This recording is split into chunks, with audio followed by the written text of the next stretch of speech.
ఈ 12 ఏళ్లలో బీజేపీ, ఈ 10 సంవత్సరాలలో టీఆర్ఎస్ ఏ ఒక్క సమస్యను పరిష్కరించకపోగా ఇక్కడ ఉన్న సమస్యలు మరింత జటిలమైనవి. అందుకే ఈనాడు నిజామాబాద్ జిల్లా ప్రజలకు నేను గుర్తు చేయదలుచుకున్నా. నిజామాబాద్ జిల్లా అంటే వ్యవసాయానికి మారు పేరు. అంకాపూర్ చికెన్ దేశంలోనికే ఒక ప్రఖ్యాతి గాంచింది. ఇవాళ పసుపు, నిజామాబాద్ పసుపు బంగారంతో పోటీ పడుతుంది. ఆయల్లో ఒక క్వింటాల్ నిజామాబాద్ పసుపు అమ్మితే తులం బంగారం కొనుక్కునే పరిస్థితి ఉండే. క్వింటాల్ పసుపు మార్కెట్లో అమ్మి తులం బంగారం కొనుక్కొని ఇంటికి వచ్చేదని పెద్దలు చెప్పేటోళ్ళు. ఇక్కడ చెరుకు కానీ, ఇక్కడి పసుపు కానీ, ఇక్కడ వరి ధాన్యం కానీ, ఇక్కడి వ్యవసాయం తెలంగాణకే కాదు దేశానికి ఆదర్శం. నేను రైతు ధర్నాకు వచ్చినప్పుడు చెప్పిన, హర్యానా పంజాబ్లో ఏ విధంగా పౌరుషంగా రైతాంగం కొట్లాడుతుందో, రైతుల సమస్య వచ్చినప్పుడు రైతాంగ హక్కుల కోసం, రైతుల గిట్టుబాటు ధర కోసం మొత్తం తెలంగాణ రాష్ట్రంలోనే మొట్టమొదట కదం దొక్కేది నిజామాబాద్ రైతాంగం. ఇక్కడి రైతుల్లో ఉన్న చైతన్యం, ఇక్కడ రైతుల్లో ఉన్న పట్టుదల పోరాటం దేశానికి ఆదర్శం. అందుకే ఈనాడు రైతాంగ పోరాట పటిమ ఉన్న, ఈ ప్రాంతంలో గొప్ప నాయకత్వం ఉన్న కాంగ్రెస్ పార్టీ ఈనాడు గెలవాల్సిన అవసరం ఉన్నది. ఆనాడు ఎట్లయితే డాక్టర్ వైఎస్ రాజశేఖర రెడ్డి గారు, డి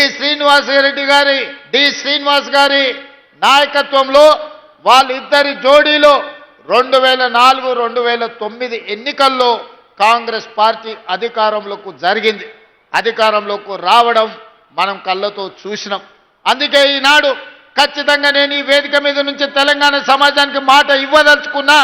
2023 ఎన్నికల్లో నేను పిసిసి అధ్యక్షుడిగా, మహేష్ గౌడ్ గారు కార్యనిర్వాహక అధ్యక్షుడిగా 2023 నాడు కాంగ్రెస్ పార్టీని అధికారంలోకి తీసుకొచ్చినాం. మళ్ళీ 2029లో మహేష్ గౌడ్ గారు పిసిసి అధ్యక్షుడిగా, నేను ముఖ్యమంత్రిగా, ఆనాడు డాక్టర్ వైఎస్ రాజశేఖర రెడ్డి, ధర్మపురి శ్రీనివాస్ గారు రెండవసారి ఏ విధంగా కాంగ్రెస్ను అధికారంలోకి తీసుకొచ్చిండ్రో మళ్ళీ తెలంగాణ రాష్ట్రంలో రెండవసారి అధికారంలోకి తీసుకొచ్చే బాధ్యత తీసుకుంటాం. నేను పిసిసి అధ్యక్షుడు కాకముందు ఈడ రైతుల సమస్యల మీద నన్ను ఆహ్వానించి ఇక్కడ ఒక కార్యక్రమాన్ని ఏర్పాటు చేసింది.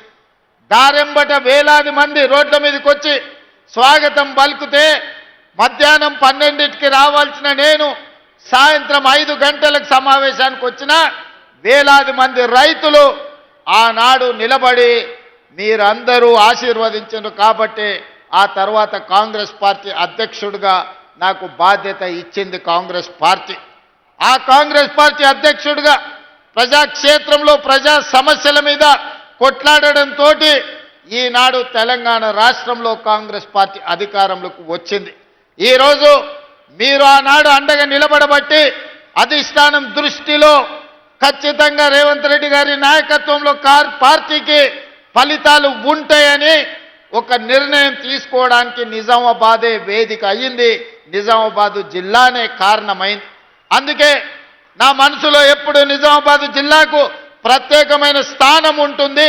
ఈ జిల్లాలో ప్రాజెక్టులను పూర్తి చేయడానికి, ఈ జిల్లాకు అదనంగా నిధులు మంజూరు చేయడానికి, ఈ జిల్లాకు రాజకీయ నేపథ్యం, రాజకీయంగా అవకాశాలు కల్పించడానికి నా శాయశక్తుల ప్రయత్నం చేస్తా. ఈ జిల్లా అభివృద్ధికి 100% సహకరిస్తా అని చెప్పి ఈ సందర్భంగా మిత్రులందరికీ తెలియజేస్తున్నా.